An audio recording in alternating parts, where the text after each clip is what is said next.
반갑습니다, 여러분. 오늘 수요 성경 공부 오신 여러분들 환영합니다. 우리 잠시 기도하고 공부 시작하겠습니다. 하나님 아버지, 오늘도 저희가 하나님 말씀 공부하기 위해서 모였습니다. 하나님 저희들과 함께 해주시고 하나님 말씀을 공부하며 우리 모두가 은혜의 시간이 되게 하여 주시옵소서. 예수님의 이름으로 기도하옵나이다. 아멘. 오늘은 수요 성경 공부 신명기서 4장에서 6장까지를 함께 공부하겠습니다. 신명기서 4장은요, 갑자기 미래에 대한 이야기를 합니다. 왜 그런가? 1장부터 3장까지는 주로 과거에 대한 이야기였어요. 그리고 5장은 현재 율법을 받는 장면을 그리고 있어요. 그래서 아마 과거의 이야기를 하고 그 다음에 5장에서 현재 이야기를 하기 위해서 지금 현재 이걸 왜 주는가, 미래를 위한 것이다 하는 얘기를 지금 시작하는 것이죠. 1절 이스라엘아, 이제 내가 너희에게 가르친 규례와 법도를 듣고 준행하라. 그리하면 너희가 살 것이요 너희 조상의 하나님 여호와께서 너희에게 주시는 땅에 들어가서 그것을 얻게 되리라. 4장의 주제는 뭐냐? 사는 길이에요. 너희가 살 것이요, 이렇게 말합니다. 여기 산다는 것은 그냥 목숨을 부지하는 게 아니라 우리 마음도 그리고 우리 육체가 함께 사는 것을 의미하는 것입니다. 여러분, 이것이 신명기 전체에 반복되는 주제입니다. 신명기서에서 말씀을 주는 이유가 뭐냐? 우리가 사는 거예요. 그리고 이 말씀을 주는 이유가 뭐냐면은 이제 결국 이들이 하나님의 약속한 땅에 들어가게 될 것이에요. 그리고 그곳에서 누리게 될 것이에요. 그 약속을 배경으로 하고 있다는 것을 지금 말씀하고 있는 것입니다. 2절 내가 너희에게 명령하는 말을 너희는 가감하지 말고 내가 너희에게 내리는 너희 하나님 여호와의 명령을 지키라. 여호와께서 바알브올의 일로 말미암아 행하신 바를 너희가 눈으로 보았거니와 바알브올을 따른 모든 사람을 너희 하나님 여호와께서 너희 가운데서 멸망시키셨으되. 하나님의 말씀을 듣고 순종할 때 아주 중요한 건 뭐냐면 가감하지 않는 거예요. 여러분, 하나님의 말씀은 가감하지 않고 순종해야 합니다. 그러면서 지금 이 말씀을 받는 사람들이 누구죠? 지금 가나안 땅을 바로 앞에 두고 있는 광야의 제2세대죠. 그 2세대들에게 뭐라고 말하는가? 옛날에 발람의 꾀에 넘어가서 이방 여인들과 성적인 관계를 갖다가 24,000명이 죽은 것을 기억하라. 하나님의 말씀을 가감하다가 죽은 것을 기억하라. 이렇게 말하는 거죠. 4절 오직 너희 하나님 여호와께부터 떠나지 않는 너희는 오늘까지 다 생존하였느니라. 내가 나의 하나님 여호와께서 명령하신 대로 규례와 법도를 너희에게 가르쳤나니 이는 너희가 들어가서 기업으로 차지할 땅에서 그대로 행하게 하려 함인즉. 여기 생존한 사람들은 그런 일을 하지 않는 사람들이죠. 그러니까 이 사람들은 결국 가나안 땅에 들어갈 거예요. 근데 이 사람들에게 말하는 이유 중 뭐죠? 과거에 그 사람들 하나님의 약속을 받았지만 광야에서 죽었지 않느냐. 왜냐? 하나님의 말씀을 가감했기 때문이야. 근데 너희가 가나안 땅에 들어가게 될 것이야. 그런데 그 들어가서 너희가 순종해야 돼. 말씀은 아는 것만으로 안 돼. 순종해야 돼. 라고 말씀하고 있는 거죠. 6절 너희는 지켜 행하라. 이것이 여러 민족 앞에서 너희의 지혜요 너희의 지식이라. 그들이 이 모든 규례를 듣고 이르기를 이 큰 나라 사람은 과연 지혜와 지식이 있는 백성이로다 하리라. 이렇게 하나님의 말씀을 순종하는 것이 이제 이스라엘 백성들의 정체성의 근거가 되거든요. 그러면 이렇게 하나님의 말씀을 지키면 주변 사람들이 와, 이스라엘이 정말 큰 나라다, 큰 나라다 이렇게 말할 것이라는 거예요. 왜 그런가? 7절, 8절에 대답을 해주죠. 7절 우리 하나님 여호와께서 우리가 그에게 기도할 때마다 우리에게 가까이 하신 것 같이 그 신이 가까이함을 얻은 큰 나라가 어디 있느냐. 오늘 내가 너희에게 선포하는 이 율법과 같이 그 규례와 법도가 공의로운 큰 나라가 어디 있느냐. 왜 큰 나라라고 받느냐. 사실 이스라엘은 뭐 바벨론 같은 제국이 된 적이 없죠. 그러면 여기 큰 나라라는 게 어떤 의미냐. 고대에는요, 큰 신을 섬기는 나라가 큰 나라예요. 그러니까 큰 나라가 된 이유는 큰 신이 그 나라의 주신이기 때문이라고 생각을 했어요. 근데 하나님이 천지에 유일하신 하나님이시잖아요. 유일하신 신이잖아요. 그 하나님이 이스라엘을 가까이 하니까 사람들이 저 나라가 큰 나라다 이렇게 생각할 수 있다는 거죠. 그리고 또 하나는 도덕적으로 아주 탁월한 시스템을 가진 나라가 큰 나라잖아요.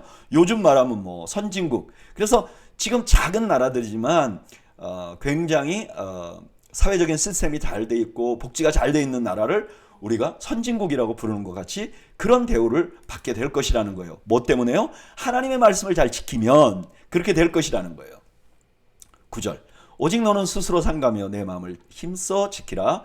그리하여 내가 눈으로 본 그 일을 잊어버리지 말라. 내가 생존하는 날 동안에 그 일들이 내 마음에서 떠나지 않도록 조심하라. 너는 그 일들을 내 아들들과 내 손자들에게 알게 하라. 이제 이렇게 중요하니까 이제 하나님의 말씀을 받으면 그건 자신도 잊지 말고 다음 세대에 꼭 전하라는 거예요. 그게 살 길이라는 거예요. 자, 10절부터는 호렙산에서 십계명을 받는 장면이 나옵니다. 근데 그 바로 직전에 십계명만 받아서 우리가 할 그 의무, 잊지 말아야 될 그런 중요한 그 요소를 지금 설명하는 거죠. 그게 뭐죠? 자신도 잊지 말고 다음 세대에 꼭 전해야 한다 하는 거죠. 자, 그리고 이제 호렙산에서 십계명을 받는 장면을 설명합니다. 근데 이게 호렙산이라는 것은 그 신의 산의 산맥의 한 봉우리예요. 아마도 신의 산은 큰 산맥이고 이 호렙산은 큰 봉우리, 십계명을 받은 그 산 자체일 것으로 생각합니다. 이제 직접 십계명을 받는 장면을 설명하는 거예요. 사실 9절까지는 이 장면을 설명하기 위해서 쭉 설명을 해온 거죠. 10절. 내가 호렙산에서 내 하나님 여호와 앞에 섰던 날에 여호와께서 내게 이르시기를 나에게 백성을 모으라. 내가 그들에게 내 말을 들려주어 그들이 세상에 사는 날 동안 나를 경외함을 배우게 하며 그 자녀에게 가르치게 하리라 하시매. 십계명을 주신 이유가 뭐죠? 자기도 그대로 살고 자기 자식에게도 가르치게 하려고 십계명을 준다는 거예요. 11절. 너희가 가까이 나와서 산 아래에 서니 그 산이 불이 붙어 불길이 충천하고 어둠과 구름과 흑암이 덮였는데 여호와께서 불길 중에서 너희에게 말씀하시되 음성뿐이므로 너희가 그 말소리만 듣고 형상은 보지 못하였느니라. 십계명 받던 장면을 이제 설명하는데 세 가지 요소를 설명하는 거예요. 첫째, 하나님이 임재했다는 거예요. 두 번째로 형상은 보지 못했다는 거예요. 세 번째, 말씀은 분명히 들었다는 거예요. 이걸 왜 강조했는지 나중에 보면 알게 됩니다. 13절. 여호와께서 그의 언약을 너희에게 반포하시고 너희에게 지키라 명령하셨으니 곧 십계명이며 두 돌판에 친히 쓰신 것이라. 그때 여호와께서 내게 명령하사 너희에게 규례와 법도를 교훈하게 하셨나니 이는 너희가 거기로 건너가 받을 땅에서 행하게 하려 하심이니라. 그때 모세가 십계명을 받았고요. 이제 나중에 설명하겠지만 그것에서 규례와 법도도 받았어요. 이거 왜 이렇게 주었느냐? 가나안 땅에 들어가서 그대로 행하게 하려고 주었다는 거예요. 자, 4장 1절부터 14절까지 보면 십계명을 받게 되는 호렙산에서 계명을 받게 되기 전에 하나님이 말씀하신 것을 계속해서 반복해서 말씀합니다. 그 핵심이 뭐죠? 하나님이 말씀하실 거예요. 그걸 마음에 새겨야 돼요. 새기는 걸로 끝나지 않아요. 순종해야 돼요. 이게 살 길이라는 거예요. 이게 살 길이라는 건 그냥 생존하는 길이 아니라는 거죠. 마음이 행복하고 평안하고 그 다음에 아주 큰 영향력을 가진 나라가 된다는 거예요. 이걸 계속해서 말씀하는 거죠. 그런데 만약에 이 말씀을 지키지 않으면 어떻게 돼요? 우리가 영적으로도 죽고 불행하게 되고 결국은 죽게 되는 거예요. 그래서 결국은 죽게 된다는 것을 보여준 것이 광야의 사람들이잖아요.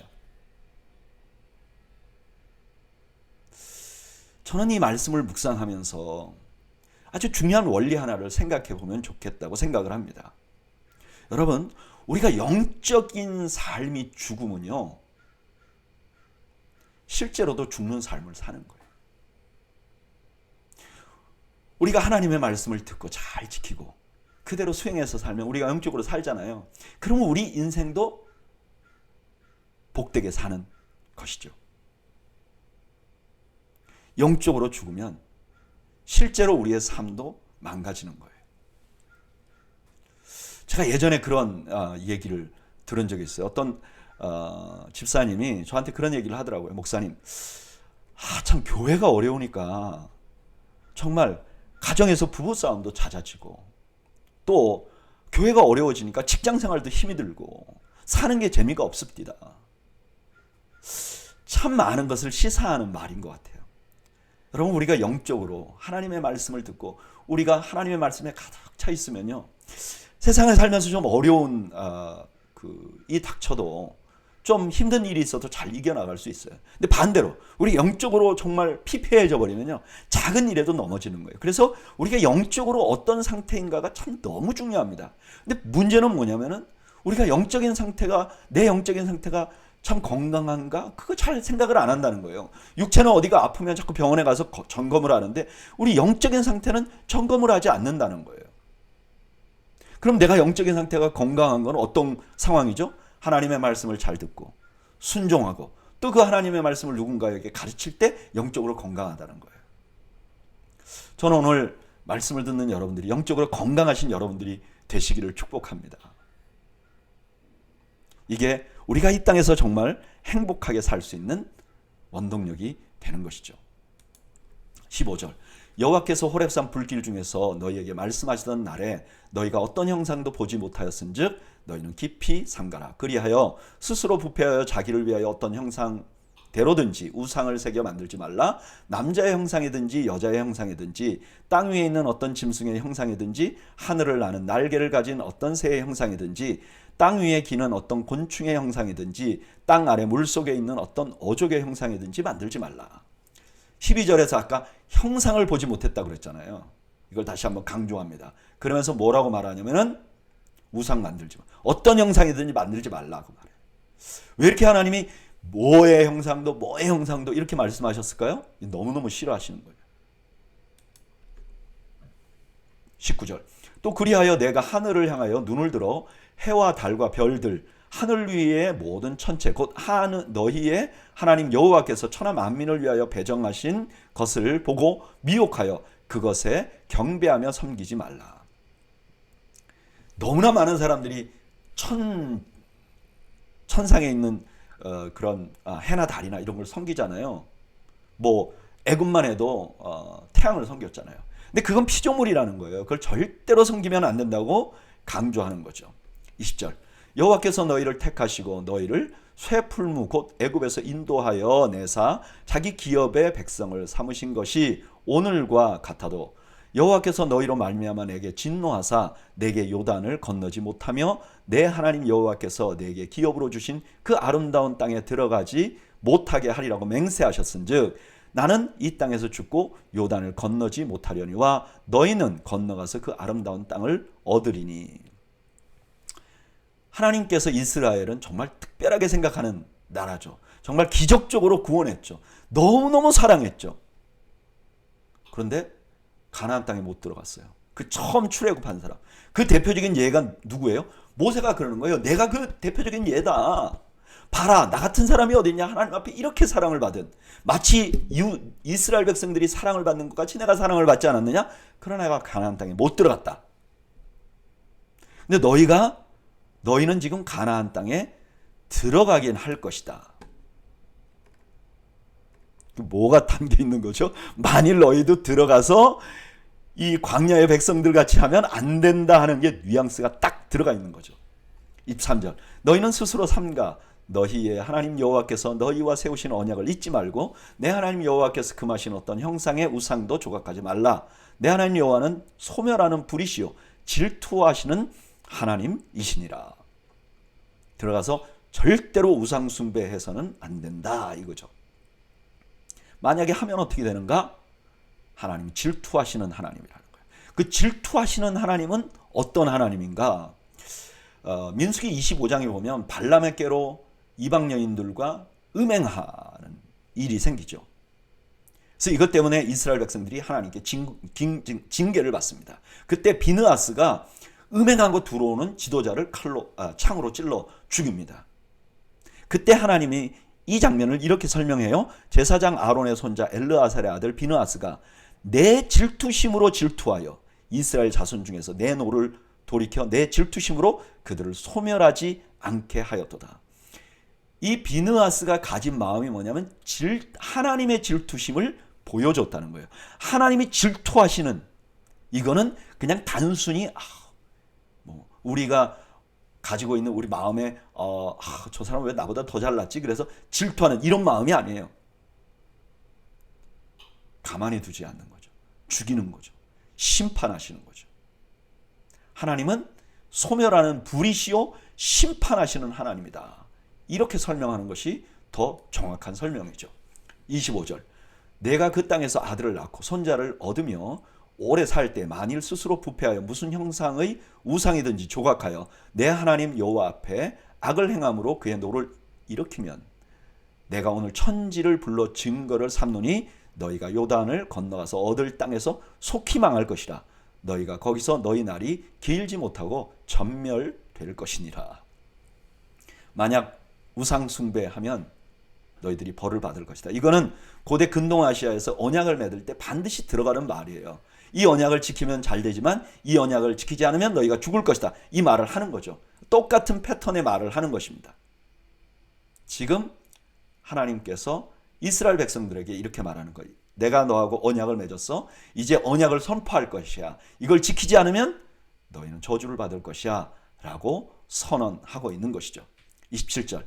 여호와께서 너희를 여러 민족 중에 흩으실 것이요 여호와께서 너희를 쫓아 보내실 그 여러 민족 중에 너희의 남은 수가 많지 못할 것이며 너희는 거기서 사람의 손으로 만든 바 보지도 못하고 듣지도 못하며 먹지도 못하며 냄새도 맡지 못하는 목석의 신들을 섬기리라. 이스라엘 백성들이 가나안 땅에 들어가서 우상을 섬긴단 말이에요. 그래? 너희가 그렇게 우상을 섬기고 싶어? 그럼 우상을 마음대로 섬기도록 해줄게. 그 우상은 뭐죠? 다른 나라 민족들이 섬기는 신이 우상이잖아요. 그래서 그 우상을 자연스럽게 섬길 수 있는 가장 좋은 방법은 뭐냐? 그 나라에 가서 포로돼 버리는 거죠. 하나님이 그래? 너희가 그렇게 우상을 섬기고 싶으면 내가 보내줄게. 그리고 포로가 되게 할 것이라는 거예요. 29절. 그러나 내가 거기서 내 하나님 여호와를 찾게 되리니 만일 마음을 다하고 뜻을 다하여 그를 찾으면 만나리라. 엄청난 경고를 하시고 그 다음에 뭐라 그러냐? 그러나 너희가 거기서 나를 찾으면 만날 거야. 사실 이 말씀 안 해도 되거든요. 이 말씀이 없어도 고대 근동아시아의 그 언약을 맺는 그 패턴에 딱 맞아요. 근데 하나님이 이 말씀을 하시는 것이죠. 네가 아무리 어려워도 거기서 나를 찾으면 만나줄 거야. 이게 우리에게 희망이죠.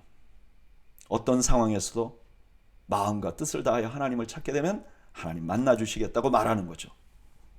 30절. 이 모든 일이 너희에게 임하여 환난을 당하다가 끝날에 내가 내 하나님 여호와께로 돌아와서 그의 말씀을 청종하리니 내 하나님 여호와는 자비하신 하나님이시라. 그가 너를 버리지 아니하시며 너를 멸하지 아니하시며 내 조상들에게 맹세하신 언약을 잊지 아니하시리라. 결코 놓지는 않을 거라는 거예요. 그러니까 고생을 하면서 갈 것인가 행복하게 살 것인가의 선택이 놔지지 버리지는 않는다는 거예요. 왜냐? 하나님은 한 번 약속하신 것은 절대로 놓지 않으시는 하나님이기 때문에 그렇다는 거예요. 오늘 신명기 4장 15절에서 31절까지는요. 우상 숭배에 대해서 단호한 하나님의 말씀이 나옵니다. 하나님이 진노하시면 소멸하는 불 같은 분이에요. 모세일지라도 약속의 땅에 들어가지 못할 정도로 단호하신 분이세요. 죄를 반드시 징계하시는 분이세요. 그런데 이스라엘이 어떤 상황에 있더라도 하나님을 찾으면 만나시겠다. 그리고 버리지 않으시겠다고 말씀하셨어요. 가장 좋은 거는 어떻게 하는 거죠? 하나님 말씀 순종하는 거죠. 그런데 만약에 우리가 순종하지 않죠? 그럼 어떻게 해요? 하나님 징계하시는 거죠. 그러나 우리를 버리시지는 않는다 그래요. 어떤 상황에서도 하나님 쪽으로 기도하면 들어주시겠다고 약속한 거예요. 아니 여기까지만 보면 좀 이해가 안 돼요. 꼭 그렇게 하실 건 뭐하러 경고해요? 아니면 사랑이라는 이름으로 그냥 우리를 옥매워 갖고 떠나지도 못하게 그냥 잡고 있는 건 조금 심사가 고약한 그런 분 같이 느껴지기도 해요. 그래서 구약만으로는 하나님을 온전하게 이해하기가 어려워요. 구약 안에 있는 예수 그리스도의 모습을 보지 못하면, 그냥 이걸 율법으로만 바라보면 희망이 생기지 않아요. 좀 이해가 안 돼요. 그런데 그 하나님이 우리에게 이 말씀을 하시기 위해서 그의 아들을 십자가에 매달았다는 것을 알면 우리는 그냥 하나님 앞에 무릎 꿇을 수밖에 없죠. 더 하나님께 순종하겠다고 말할 수밖에 없죠.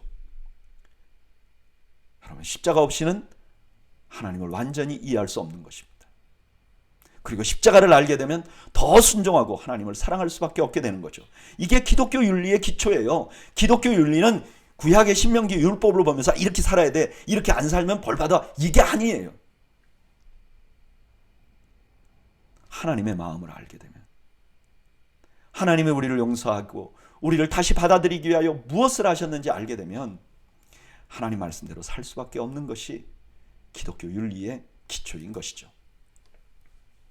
32절, 내가 있기 전 하나님이 사람을 세상에 창조하신 날부터 지금까지 지나간 날을 상고하여 보라.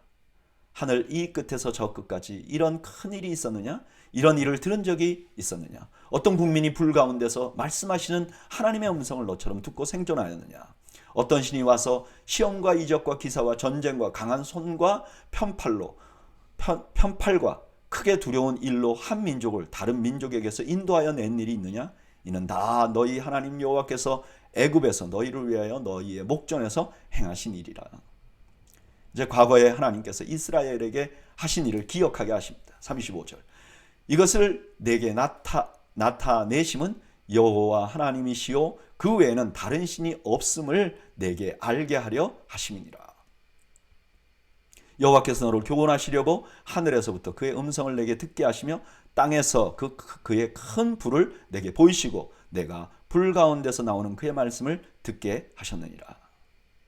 하나님께서 이렇게 이스라엘 백성들에게 사랑을 주고 또 특별히 택하신 이유는 하나님과 다른 신을 비교하려고 하는 게 아니라 다른 신은 없다는 것, 유일하신 신이라는 것.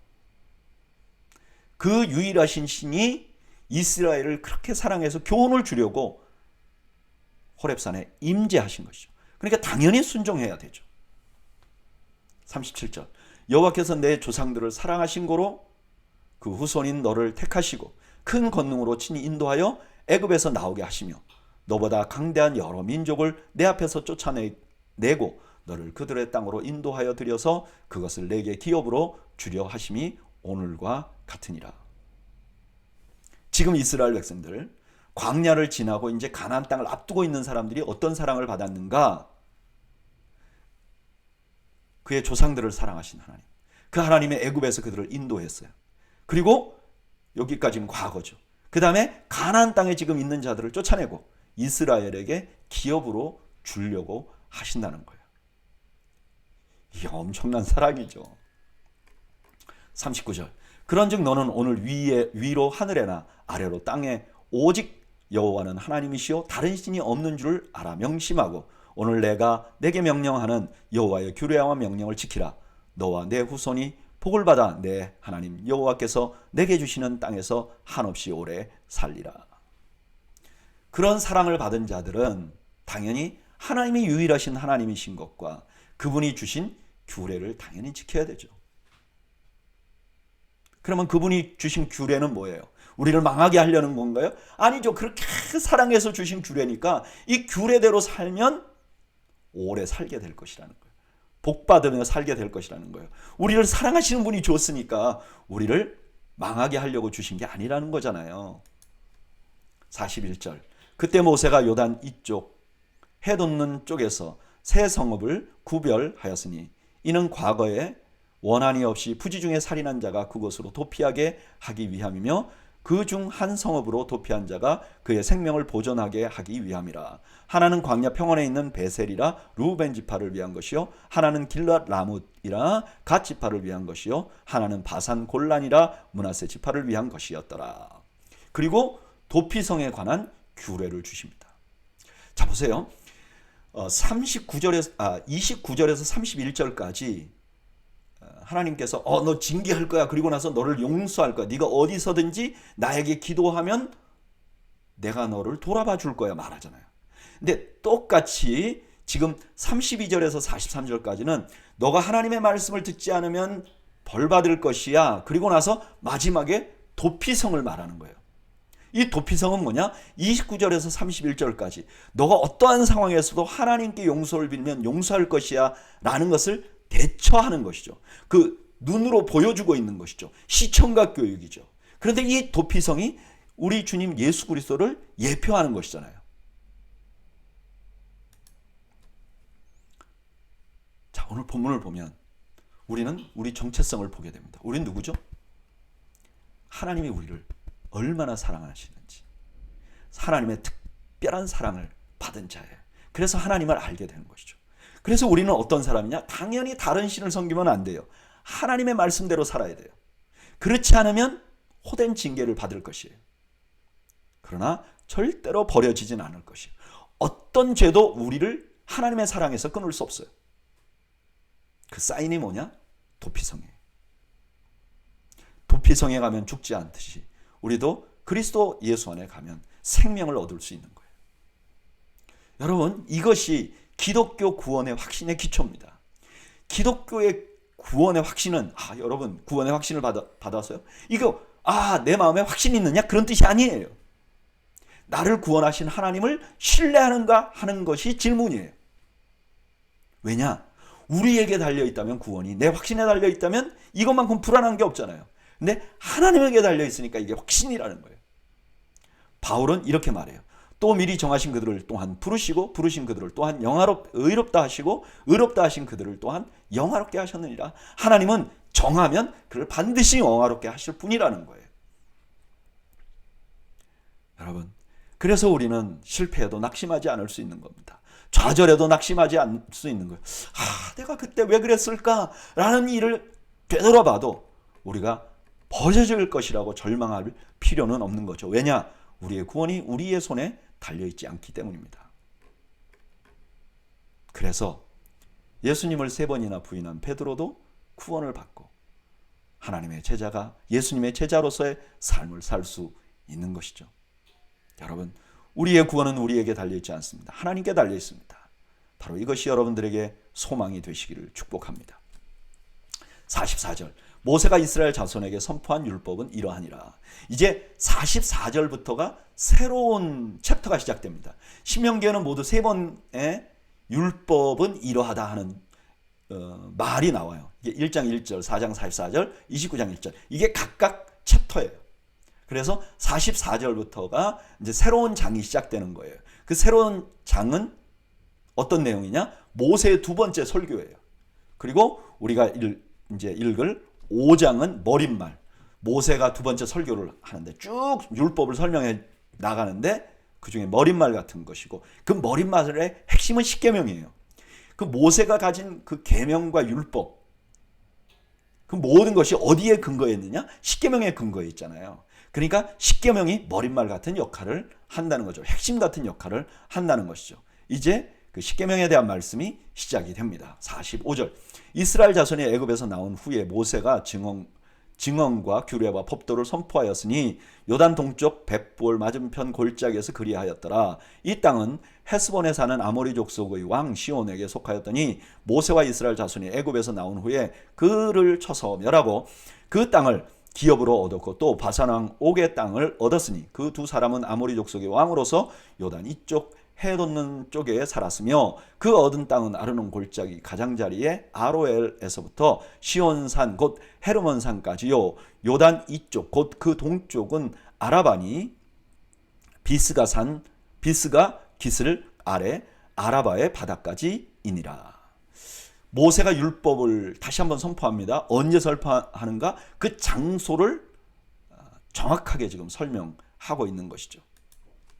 자, 1절. 모세가 온 이스라엘을 불러 그들에게 이르되 이스라엘아 오늘 내가 너희의 귀에 말하는 규례와 법도를 듣고 이것을 배우며 지켜 행하라. 우리 하나님 여호와께서 호렙산에서 우리와 언약을 세우셨나니 이 언약은 여호와께서 우리 조상들과 세우신 것이 아니요 오늘 여기 살아있는 우리 곧 우리와 세우신 것이라.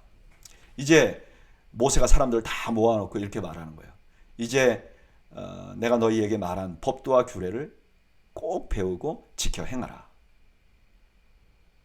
이거는 호렙산에 있는 과거의 우리 조상들에게 한 말이 아니라 지금 오늘 너희에게 하신 말씀이다.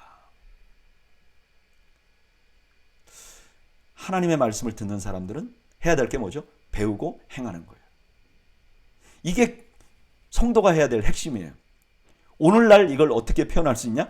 큐티라고 말할 수 있어요. 큐티는 뭐예요? 하나님의 말씀을 듣고 그 다음에 마음에 담고 그대로 사는 거죠. 큐티는 사는 것으로 끝나요. 그냥 듣는 것으로 오늘 큐티 했으니까 됐어. 그게 아니에요. 그대로 살아야 해요. 그리고 이 말씀은 과거의 민족에게 준 것이 아니라 오늘 나에게 준 것이죠. 그래서 우리가 오늘 매일 나의 삶에 이 말씀을 적용해야 하는 것이죠. 자, 4절부터 십계명을 주신 상황을 다시 한번 설명합니다. 4절 여호와께서 산 위 불 가운데서 너희와 대면하여 말씀하시매 그때에 너희가 불을 두려워하여 산에 오르지 못하였으므로 내가 여호와와 너희 중간에 서서 여호와의 말씀을 너희에게 전하였노라. 여호와께서 이르시되 하나님께서 직접 말씀하셨어요. 근데 이 백성들이 불을 두려워했어요. 그래서 모세가 중간 역할을 했어요. 이건 무슨 뜻이죠? 이 지금 모세가 말한 율법이 모세의 저작이 아니라는 거예요. 하나님이 주신 것을 지금 전하고 있다는 것을 분명하게 말하는 거죠. 6절 나는 너를 애굽 땅 종되었던 집에서 인도하여 낸 하나님 여호와라. 나 외에 다른 신들을 내게 두지 말지니라. 너는 자기를 위하여 새긴 우상을 만들지 말고 위로 하늘에 있는 것이나 아래로 땅에 있는 것이나 땅 및 물속에 있는 것에 어떤 형상도 만들지 말며 그것들에게 절하지 말며 그것들을 섬기지 말라. 내 하나님 여호와는 질투하시는 하나님인즉 나를 미워하는 자의 죄를 갚되 아버지로부터 아들에게 3, 4대까지 이르게 하거니와 나를 사랑하고 내 계명을 지키는 자에게는 1000대까지 은혜를 베푸느니라. 그리고 나서 모세가 이제 십계명의 제1, 2계명을 지금 오늘 본문에서 설명을 하고 있는 거죠. 오늘 본문은 십계명을 어떻게 받았는지 그리고 그 십계명을 받고 우리가 어떻게 해야 되는지 말하면서 1, 2계명을 이렇게 먼저 설명을 합니다. 오늘 이 신명기 4장 44절에서 5장 10절까지는 하나님의 말씀을 들은 우리가 어떻게 해야 되는지를 먼저 말씀해요. 뭐죠? 듣고 배우고 실천해야 돼. 그것도 오늘 내가 듣는 것처럼 오늘 나의 삶에. 이것이 뭐냐? 우리가 사는 길이고 우리의 생명의 길이에요. 즉 나를 위해서 그렇게 하라는 거예요. 이렇게 보면 율법이 다르게 보입니다. 여러분, 율법은 하나님을 위해서 주신 게 아니에요. 우리를 위해서 주신 거예요. 우리가 하나님을 섬기면 우리에게 좋은 거예요. 그래서 하나님의 말씀을 내가 지키는 게 아니에요. 하나님의 말씀이 나를 지켜주고 있는 거죠. 내가 하나님의 말씀대로 사는 것이 나를 지키는 거예요. 나를 복되게 하는 거예요. 저는 여러분들이 이것을 잊지 않기를 바랍니다. 11절 너는 내 하나님 여호와의 이름을 망령되이 일컫지 말라. 나 여호와는 내 이름을 망령되이 일컫는 자를 죄 없는 줄로 인정하지 아니하리라. 내 하나님 여호와가 내게 명령하신 대로 안식일을 지켜 거룩하게 하라. 엿새 동안은 힘써 내 모든 일을 행할 것이나 일곱째 날은 내 하나님 여호와의 안식일인즉 너나 내 아들이나 내 딸이나 내 남종이나 내 여종이나 소나 내 나귀나 내 모든 가축이나 내 문 안에 유하는 객이라도 아무 일도 하지 못하게 하고 내 남종이나 내 여종에게 너같이 안식하게 할지니라. 너는 기억하라. 내가 애굽 땅에서 종되었더니 내 하나님 여호와가 강한 손과 편팔로 거기서 너를 인도하여 내었나니 그러므로 내 하나님 여호와가 내게 명령하여 안식일을 지키라 하였느니라. 너는 내 하나님 여호와께서 명령하신 대로 내 부모를 공경하라. 그리하면 내 하나님 여호와가 내게 준 땅에서 내 생명이 길고 복을 누리리라. 살인하지 말지니라. 간음하지 말지니라. 도둑질하지 말지니라. 내 이웃에 대하여 거짓 증거하지 말지니라. 내 이웃의 아내를 탐내지 말지니라. 내 이웃의 집이나 그의 밭이나 그의 남종이나 그의 여종이나 그의 소나 그의 나귀나 내 이웃의 모든 소유를 탐내지 말지니라. 11절부터 21절까지는 십계명이죠. 이 십계명 전체를 보면요, 아까 어제 묵상한 말씀과 오늘 묵상할 말씀 그 전체를 보면 10개잖아요. 10개 중에 2계명만 종교적인 거예요. 그리고 나머지는 다 가정과 사회에서 우리가 수행해야 될 계명이에요. 이 십계명의 배경이 뭐죠? 우리 앞에 묵상한 말씀을 생각해 보면 백성에게 이렇게 말하는 거예요. 너희는 다르게 살아야 돼. 너희는 나에게 특별한 사랑을 받은 자들이야. 그러니까 다르게 살아야 돼. 다르게 어떻게? 십계명 같이 살아야 돼. 그 십계명 같이 산다는 건 어떤 것이야? 종교적으로만 다르게 하는 게 아니야. 사회에서, 가정에서 다르게 살아야 돼. 여러분, 우리는 다르게 살아야 될 사람들이에요. 왜냐하면 우리는 다른 사랑을 받았어요. 또 2번 태어났어요. 우리는 다른 생애를 살아야 돼요. 그런데 그 다르게 산다는 것을 누가 알아야 되죠? 교회 와서만 알아야 되는 사람들이 아니에요. 우리는 가정에서 다르게 살아야 돼요. 우리가 일하는 직장에서 다르게 살아야 돼요. 여러분, 주일날 설교는 언제 끝나느냐? 교회에서 끝나는 게 아니에요. 우리가 월요일부터 살아가는 사회에서 이 말씀이 내 삶에서 살아날 때 진정으로 온전한 하나님의 말씀에 순종하는 것이 되는 것이죠. 여러분, 우리가 이런 말씀 묵상하면서 나는 과연 내 가정에서 다르게 살고 있는가? 나는 내 직장에서 다르게 살고 있는가? 내 사업체에서 나는 다르게 사업하고 있는가? 우리를 좀 돌아볼 필요가 있고, 다르게 산다는 건 과연 무엇인가? 우리가 한번 다시 생각해 볼 필요가 있는 것입니다. 22절, 여호와께서 이 모든 말씀을 산 위 불 가운데 구름 가운데 흑암 가운데서 큰 음성으로 너희 총회에 이르신 후에 더 말씀하지 아니하시고 그것을 2 돌판에 써서 내게 주셨느니라. 자, 먼저 하나님께서 돌판을 써서 십계명을 돌판에 써서 주었다는 말씀을 하시죠.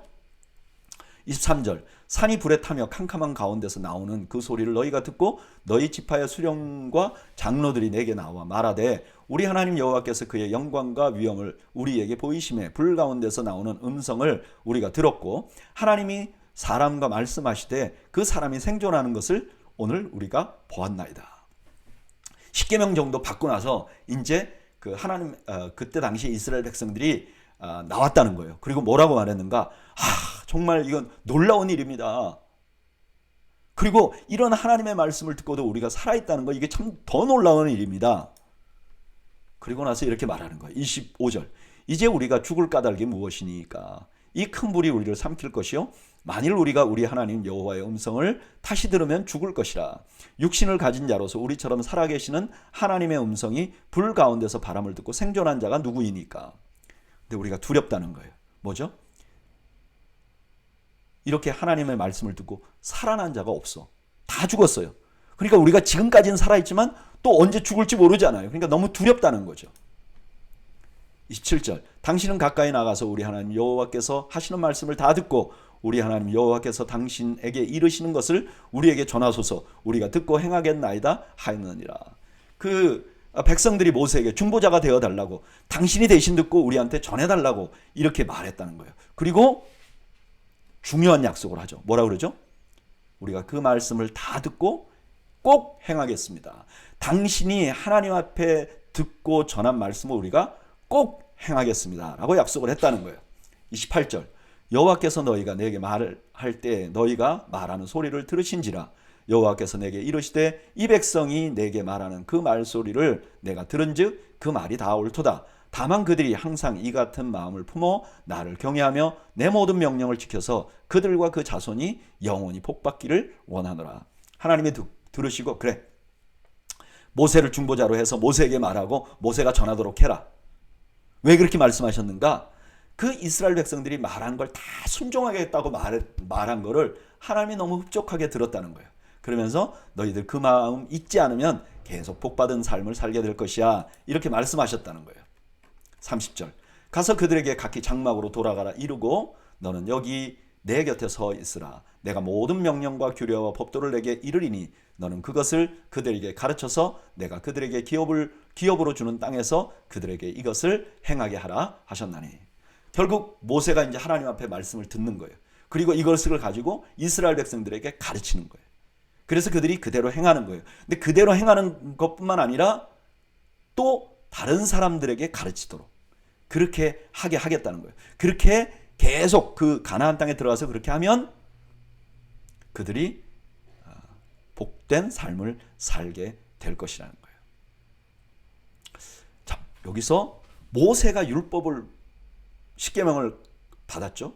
그리고 그 다음에 규례를 받았는데 이 규례를 주신 이유는 뭐죠? 이 규례를 주어서 그들이 그대로 행하는 거예요.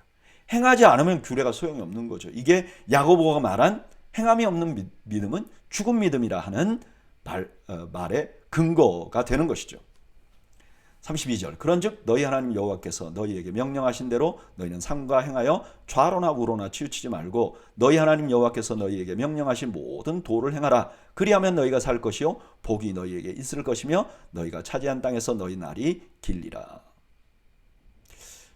이제 모세가 마지막으로 당부하는 거예요. 뭐죠? 하나님이 하신 말씀의 모든 도를 행하라. 그러면 너희가 행복해질 것이다.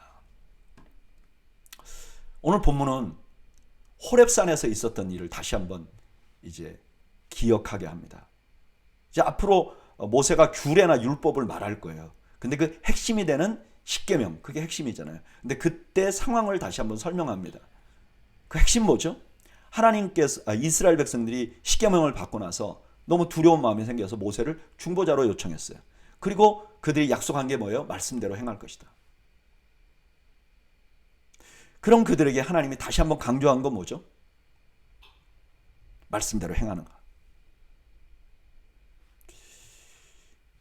저는 이 말씀 묵상하는데 갑자기 신약의 변화산 사건이 생각이 나더라고요. 변화산이나 호렙산의 유사점은 뭐죠? 하나님이 임재하셨다는 거죠. 예수 그리스도께서 제2위 성자 하나님으로 그곳에 임재하셨죠. 근데 그때 하늘에서 소리가 들렸어요. 뭐라고 들렸죠? 구름이 와서 그들을 덮으며 구름 속에서 소리가 나되 이는 내 사랑하는 아들이니 너희는 그의 말을 들으라. 지금 모세가 누구냐? 참 중보자이신 예수님을 지금 그리고 있는 거죠. 오늘날 우리는 그 주님의 말씀을 들어야 하는 것이죠. 이 말씀을 듣는 것이 뭐냐? 사는 길인 것이죠. 주님의 말씀을 따라 사는 것이 우리가 이 땅에서 행복하게 사는 길인 것이죠. 구약의 백성들은 그림자의 말을 들었는데 이제 신약에서는 우리가 참 중보자의 말씀을 듣는 것이죠. 그래서 우리는 하나님의 말씀을 더욱더 순종해야 되는 거죠. 주님이 하신 말씀을 매일 묵상해야 하는 것이죠. 이렇게 서론을 마치고 이제 6장에서부터 11장까지는 그러면 하나님을 어떻게 섬겨야 할 것인가를 하나하나 가르쳐 주기 시작합니다. 1절. 이는 곧 너희 하나님 여호와께서 너희에게 가르치라고 명령하신 명령과 규례와 법도라. 너희가 건너가서 차지할 땅에서 행할 것이니. 이제부터 이제 명령과 규례와 법도를 말해주겠다는 거예요.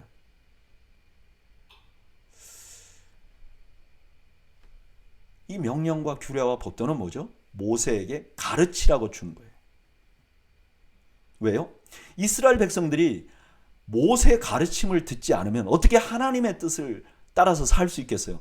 배워야 쓸 수 있죠. 알아야 쓸 수 있죠. 알아야 행할 수 있죠. 그래서 신앙은 가르쳐야 되는 거예요. 학습해야 되는 거예요. 학습하지 않고는 올바른 신앙을 가질 수 없어요. 지난 화요일 날 우리 이세 목사님들하고 같이 스탠 미팅 끝나고 나서 교제를 좀 했어요. 근데 그 이세 목사님들이 이런 얘기를 하더라고요. 자기 교회, 이세 교회 안에서도 좀 더 젊은 사람들은 헌신하지 않는다는 거예요. 그리고 그 나이 그 자기 교회에서 그래도 나이가 좀 든, 그러니까 그 목회자들 비슷한 나이 40대 50대 되시는 분들은 헌신을 한다는 거예요. 그래서 요즘 젊은 사람들은 헌신하지 않는다 이렇게 말하더라고요. 그래서 제가 그런 말씀을 좀 드렸어요. 혹시 헌신하지 않는 이유는 젊기 때문이 아니고 올바로 가르치지 않기 때문은 아닐까요? 나이가 많이 들어도 헌신하지 않는 분들이 있잖아요. 왜 그래요? 그분들이 가르침을 받지 않았기 때문이잖아요. 그러니까 이건 나이 문제가 아니고 올바른 목회자가 올바른 마음을 가지고 하나님의 말씀을 제대로 가르치면 그 가르침을 받아들인 사람들이 순종하면 헌신하게 되어 있는 거죠. 오늘 본문이 하나님께서 주신 말씀은 가르치라고 준 것이다. 너희 신앙은 가르침을 받아야 시작할 수 있다라고 말하고 있는 것이죠. 2절 곧 너와 내 아들과 내 손자들이 평생에 내 하나님 여호와를 경외하며 내가 너희에게 명한 그 모든 규례와 명령을 지키게 하기 위한 것이며 또 내 나를 장구하게 하기 위한 것이라. 이스라엘아 듣고 삼가 그것을 행하라. 그리하면 내가 복을 받고 내 조상들의 하나님 여호와께서 내게 허락하신 것 같이 젖과 꿀이 흐르는 땅에서 내가 크게 번성하리라. 잘 듣고 행하면 복을 받는다는 거예요. 그 복을 받는 건 정해져 있어요. 번성이 정해져 있어.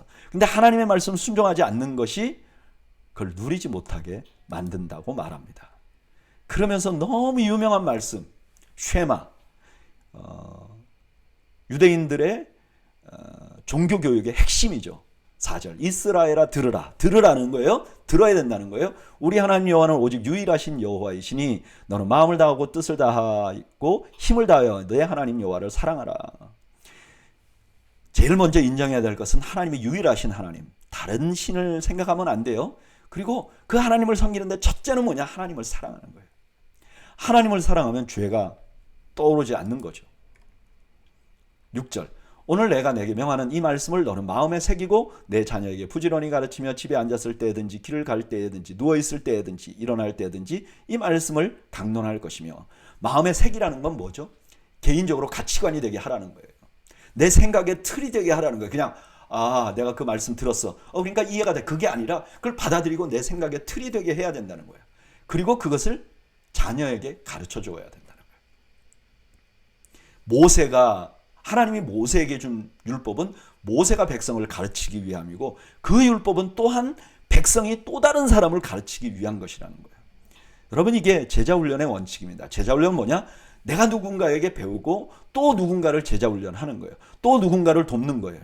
어떤 분들은 제자훈련한다, 무슨 훈련한다 그러면 그것만 계속 배우고 그 다음에 절대로 헌신하지 않는 분들이 있어요. 그건 아니에요. 이거 왜 하느냐? 내가 누군가를 가르치기 위함이에요. 나도 성숙해지기 위함이죠. 8절 너는 또 그것을 내 손목에 메어 기호를 삼으며 내 미간에 붙여 표를 삼고 또 내 집 문설주와 바깥문에 기록할지니라. 손목과 미간은 생각과 행동의 기준이 되게 하라는 거예요. 그리고 가족 전체의 신앙이 되게 하라는 의미도 있고 또 외부적으로도 알리라. 너가 그런 사람이라는 걸 누구나 알게 하라. 이렇게 당부하고 있는 것이죠. 오늘 본문은요, 우리가 하나님 말씀을 우리가 어떻게 하면 구체적으로 실행할 수 있는가를 가르쳐 주고 있어요. 그게 뭐죠? 학습이죠. 그래서 교회가 학습하도록 돕는 거예요. 신학을 전공한 목회자들이 이 말씀을 전달하는 거예요. 그리고 그냥 전달만 하는 것이 아니라 이것을 구체적인 시스템을 가지고 가르치는 거죠. 이걸 양육이라고 말해요. 여러분, 그래서 교회가 양육 시스템을 하는 거예요. 제자 훈련도 하고 1대1도 하고. 왜냐면 안 배우면 모르니까. 배우고 나서도 안 하면 그 사람 책임이에요. 근데 교회가 가르치지 않으면 교회 책임이죠. 이거 똑같은 원리가 가정에도 적용돼요. 가정에서 신앙이 학습돼야 돼요. 아이들에게 신앙을 가르쳐야 돼요.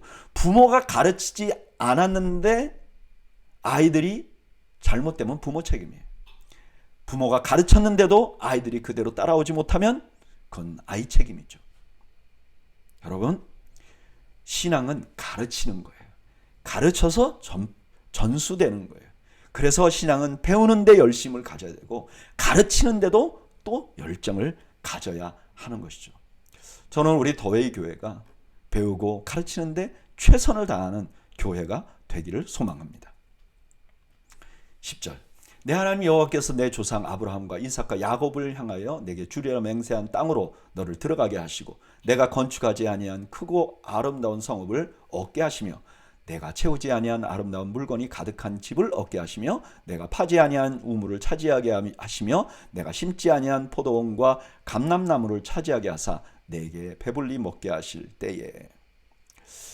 먼저 이스라엘 백성들이 가나안 땅에 들어가면 풍요를 누릴 거라 그래요. 그리고 그 풍요는 하나님의 선물이라는 것을 잊지 않게 하는 거예요. 그 하나님의 선물이야. 12절 너는 조심하여 너를 애굽 땅에서 종되었던 집에서 인도하여 내신 여호와를 잊지 말고 내 하나님 여호와를 경외하며 그를 섬기며 그의 이름으로 맹세할 것이니라. 그런데 너희가 들어가서 그 풍요를 번영을 누릴 때에 조심해야 돼. 위험한 순간이에요. 그래서 조심하라 그래요. 여러분, 우리가 평안할 때 조심해야 돼요. 뭔가 잘 될 때 조심해야 돼요. 좀 어려우면요, 우리가 긴장해요. 근데 좀 편해지면요, 참아내요. 사도 바울도 이 비슷한 경고를 하죠. 그런즉 선줄로 생각하는 자는 넘어질까 조심하라. 지금 잘 돼가 조심해야 될 때야. 지금 평안해 조심해야 될 때야. 14절 너희는 다른 신들 곧 내 사면에 있는 백성의 신들을 따르지 말라. 너희 중에 계신 너희 하나님 여호와는 질투하시는 하나님이신즉 너희의 하나님 여호와께서 내게 진노하사 너를 지면에서 멸절시킬까 두려워하노라. 이렇게 풍요로워지면 어떤 위험이 있느냐? 더 풍요를 쫓게 되는 거예요. 그래서 우리도 풍요로운데 저기 옆에 바알을 섬기는 나라 보니까 더 잘 사네? 그럼 나도 바알을 섬겨볼까? 이렇게 돼버린다는 거예요. 그러면요, 번영을 주신 하나님을 배신하는 거잖아요. 그러면 멸절시키게 된다는 거예요. 16절 너희가 마사에서 시험한 것과 같이 너희의 하나님 여호와를 시험하지 말고. 마사는 어떤 곳이죠? 물이 없어서 하나님 원망하죠. 모세가 반석을 치고 물이 나오게 합니다. 그 장면을 이렇게 기록해요. 그가 그곳 이름을 마사 또는 무리바라 불렀으니 이는 이스라엘 자손이 다투었으며 또는 그들이 여호와를 시험하여 이르기를 여호와께서 우리 중에 계신가 안 계신가. 하나님을 신뢰하지 않았던 것을 지적합니다. 17절 너희 하나님 여호와께서 너희에게 명하신 명령과 증거와 규례를 삼가 지키며 여호와께서 보시기에 정직하고 선량한 일을 행하라. 그리하면 내가 복을 받고 그 땅에 들어가서 여호와께서 모든 대적을 내 앞에서 쫓아내시겠다고 내 조상들에게 맹세하신 아름다운 땅을 차지하리니 여호와의 말씀과 같으니라. 정직하고 선량한 일은 그냥 착한 일이 아니라 율법의 말씀을 잘 지키는 거예요. 그러면 땅을 차지하게 될 것이라는 거예요. 20절 후일에 내 아들이 내게 묻거든 우리 하나님 여호와께서 명령하신 증거와 규례와 법도가 무슨 뜻이냐 하거든 너는 내 아들에게 이르기를 우리가 옛적에 애굽에서 바로의 종되었던 여호와께서 권능의 손으로 우리를 애굽에서 인도하여 내셨나니 곧 여호와께서 우리 목전에서 크고 두려운 이적과 기사를 애굽과 바로와 그의 온 집에 베푸시고 우리 조상들에게 맹세하신 땅을 우리에게 주어 들어가게 하시려고 우리를 거기서 인도하여 내시고. 이제 자녀들이 물어본단 말이에요. 이거 모세가 이런 법도를 많이 했는데 이게 무슨 뜻입니까? 그러면 제일 먼저 하나님이 그들에게 하신 일을 말하라는 거예요. 오늘로 말하면 간증을 하라는 거죠. 하나님이 우리에게 어떤 일을 하셨는지. 여러분, 우리가 자녀들에게 신앙을 전수하는 가장 좋은 방법은 간증이에요. 아이들이 우리가 하는 신앙적인 이야기를 이제 들어야겠다고 생각하면 하는 이유는 우리가 하나님의 말씀대로 살려고 몸부림치고 있는 것을 보았을 때, 그리고 하나님이 우리를 돌보시고 하나님이 우리를 사랑하신다는 것을 우리의 삶에서 경험했을 때, 그것을 우리 자녀들과 나누잖아요. 그러면 자녀들이 하나님을 섬겨야 하는구나, 이렇게 된다는 거예요. 제가 이렇게 신앙생활 하시는 분들 보면요, 자신이 첫 세대 신앙생활 하시는 분들은 하나님의 특별한 은혜로 예수님을 믿잖아요. 그런데 옛날에 신앙생활 했다가 이제 신앙을 떠났다가 다시 돌아온 분들의 이야기를 들어보면 대부분이 과거에 부모님이 신앙생활을 했을 때 어떻게 하셨는가가 자기에게 큰 도전이 된 경우가 많아요. 이처럼 간증은 우리가 우리 신앙을 가르치는 데 가장 좋은 방법 중에 하나인 것이죠. 24절 여호와께서 우리에게 이 모든 규례를 지키라 명령하셨으니 이는 우리가 우리 하나님 여호와를 경외하여 항상 복을 누리게 하기 위함이며 또 여호와께서 우리를 오늘과 같이 살게 하려 하심이라. 우리가 그 명령대로 이 모든 명령을 우리 하나님 여호와 앞에서 삼가 지키면 그것이 곧 우리의 의로움이니라 할지니라. 그렇게 하나님이 우리에게 주신 명령이니까 우리가 이 말씀을 잘 지켜야 해. 그것은 하나님이 우리를 위해서 하신 말씀이야. 그리고 이 말씀을 잘 지키면 우리가 의롭다 함을 받아. 그거 뭐죠? 하나님과 계속해서 교제를 가질 수 있어. 그렇게 말하라는 거예요. 신명기 6장 10절에서 25절까지는 번영이 얼마나 위험한지 우리에게 알려줘요. 번영은 하나님을 떠나게 하고 이방신을 섬기게 만들어요. 근데 이 번영에 집중하지 않으려면 어떻게 해야 되느냐? 하나님을 집중해야 돼요. 하나님 말씀에 집중해야 돼요. 하나님이 우리에게 해주신 것을 잊지 말아야 돼요. 그것을 자꾸 나눠야 돼요. 그리고 하나님이 우리에게 주신 명령들이 우리를 복되게 하시려고 하셨다는 것을 확신을 가지고 우리가 전해야 해요. 그러면 계속해서 하나님과 올바른 관계를 가질 수 있는 것이죠. 중요한 것은 우리가 번영이 왔을 때 번영을 보지 않는 거예요. 하나님을 바라보는 거예요. 이런 말씀을 우리가 읽으면 그래, 나도 번영이 오면 그래야지. 난 지금 너무 괴로워. 근데 번영이 오면 조심해야지. 이렇게 생각하는 분들이 있을 거예요. 근데 여러분 잘 생각해 보세요. 적어도 제가 알기로는요, 우리 더해 교회 성도들은 경제적으로 어려운 분들도 있어요. 또 지금 현재 참 마음이 힘든 분들도 있어요. 그러나 우리의 상황이요, 전 세계를 놓고 보면 그래도 괜찮은 수준이에요. 지금 전쟁 중심에 있는 우크라이나나 혹은 가난한 제3세계의 나라들의 사람들의 삶에 비하면 우리 괜찮아요. 우리가 떠나온 조국 한국과 비교를 해봐도 우리가 그렇게 번영이 없는 삶을 사는 사람들이 아니에요. 그래도 복지가 있고 그래도 사회 시스템으로 보호가 되고 있는 곳에 우리가 살고 있잖아요. 그래서 우리가 하나님을 떠나고 하나님을 보지 않을 위험에 우리가 노출되어 있는 거예요. 사실 미국이 그렇게 하고 있잖아요. 지금 세계의 최강국이 돼가면서 점점 하나님을 떠나게 되잖아요. 떠나고 있잖아요. 여러분, 우리가 삼가 조심해야 합니다. 1,000불이 있는 사람은 2,000불을 받고 싶고 2,000불이 있는 사람은 3,000불을 갖고 싶고 3,000불이 있는 사람은 4,000불 가진 사람이 가지지 못한 것 때문에 마음이 불편하고, 이게 바로 하나님을 보지 않고 물질을 보고 있는 거예요. 하나님을 보는 사람은 이제까지 나에게 주신 하나님의 은혜에 감사하고 나에게 베풀어 주신 은혜에 너무 감사하고 하나님이 나에게 무엇을 원하는가 그것에 더 집중하다 보면 하나님께서 나머지를 책임져 주신다는 거예요. 물론 하나님께서 특별히 사랑하셔서 사명을 주셔서 이런 가운데서도 고난과 물질적인 어려움을 겪는 사람들도 있죠.